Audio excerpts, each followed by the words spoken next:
Welcome back to In the Bedroom on Dateline on OWN. Here again is Josh Minkowitz.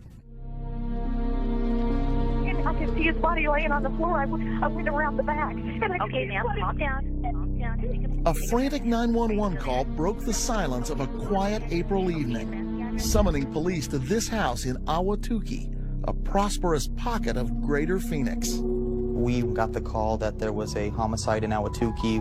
This was Brian Hansen's first case as a lead homicide detective. Patrol officers gave him the news. They find Adam Kostevich deceased in his bedroom from gunshot wounds. Adam Kostevich, a healthy and active Polish immigrant who'd chased the American dream to settle in this successful community, was dead at age 41. Friend Cynthia Lavario heard the news from a reporter outside the couple's house. She said there was a gentleman killed last night here. Of course, I was hysterical. Who was responsible and why? Police say that a crime of passion had started and ended in the master bedroom. The one thing that stands out in my mind is the nightstand drawer that was thrown open and dangling. Suggesting that somebody had gone in there and gotten something out in a hurry. Correct.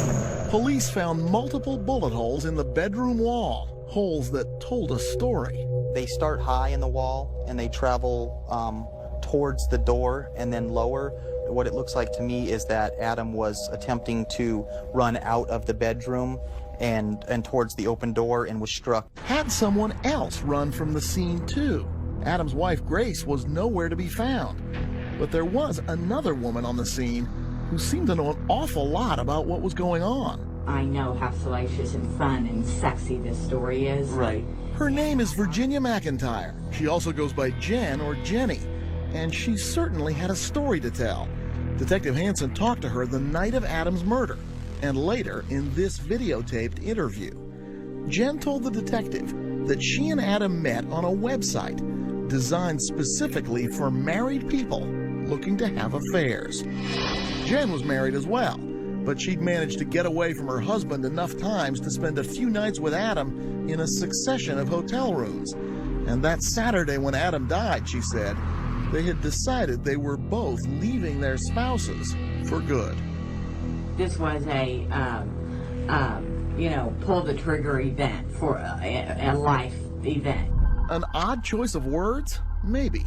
According to Jen, Adam had tried to pull the trigger before on a new life, but Grace had threatened suicide when he tried to leave her. Now, finally, he'd had enough.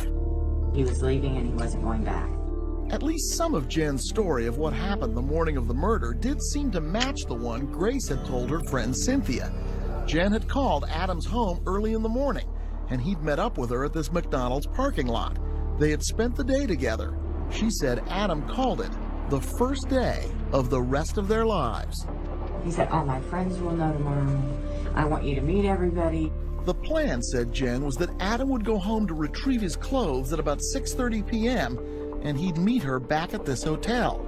Jen then met her husband Bob for dinner at 7:15 at an In-N-Out burger restaurant. I just kept flipping open my phone inside my purse because I expected to hear from Adam.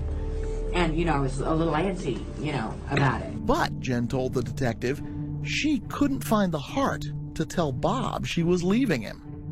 And I feel so guilty that I didn't. I promised Adam I would. Jen said when she returned to the hotel around 9 p.m., she was more than a little antsy about not hearing from Adam.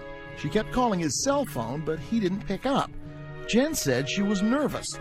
She said she knew Adam had given Grace a gun for self-protection, and that Adam was about to tell his wife he was leaving for good. Did Adam ever tell you where he kept this gun? In the nightstand. Okay. The nightstand in the bedroom, the one hanging open the night of the murder. Worried, she says, that Adam was not back to the hotel yet, at 9:30 she decided to call the police. She refers to Grace as Adam's ex-wife. The man that I'm seeing went back to his ex-wife to pick up some things at his house, and he's not picking up his phone, and I'm just scared to death. But the police didn't take this phone call very seriously. I have a woman on the line who said her boyfriend went to his ex-wife's house and around 6:30 tonight and she hasn't heard from him since. The operator told Jen there was nothing they could do. Jen says she was now really worried and drove to Adam's house. A little after 10 p.m., she went around back and looked in the window. And his face was black. It wasn't red. It was black. I took off running while I was looking at the phone, pressing 911. Jen made it clear to the detective she believed Grace had shot Adam. In fact, Jen seemed to know the crime scene as well as if she'd actually been there herself. And as soon as he walked out of that bathroom, she shot him. That's what I think happened. Detective Hansen says he bought Jen's story, that she and Adam were having an affair and were going to run away together. This wasn't somebody that wandered up off the street selling me, a made-up story. She knew a lot about Adam Kostevich. So you believed her? Correct. And police even later uncovered some webcam video on Adam's computer that seemed to back up Jen's story. I love you very much, Jen. I'm really looking forward to a life with you. Police wanted Grace's side of the story, but first they would have to find her. That happened the morning after the murder in this baseball field in Baghdad, Arizona, about 120 miles from Phoenix. A police officer found Grace lying across the front seats of her car, apparently following an attempt at suicide by taking a lot of aspirin. Next to her was an envelope filled with the money she had taken out of the bank.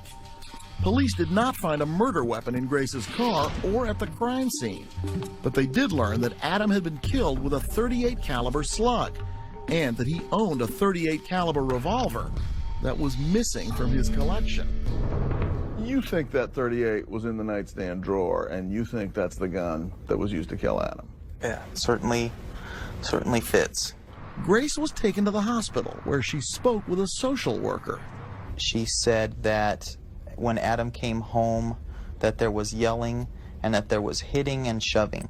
Police believe she then left the house, drove off in her car, and later took all that aspirin because, according to the social worker, Grace said there was no other way out. She made the suicide attempt because her situation was hopeless. Police had their theory. Grace had learned of the affair, spent the day drinking, and then killed her husband when he came home to pack up and leave her. Then, alone, depressed, and guilty, she tried to commit suicide. Grace Pianka was arrested and charged with second-degree murder for killing her husband Adam. Friend Randy Thompson said there had been some signs of problems in Adam and Grace's marriage, but he never imagined a situation like this. He never mentioned to you that he was having an affair? No. And from what I gather, he doesn't seem like the kind of person that you would think would be doing that. Yeah, your observation's correct. It was total surprise. It's a very, very tragic case.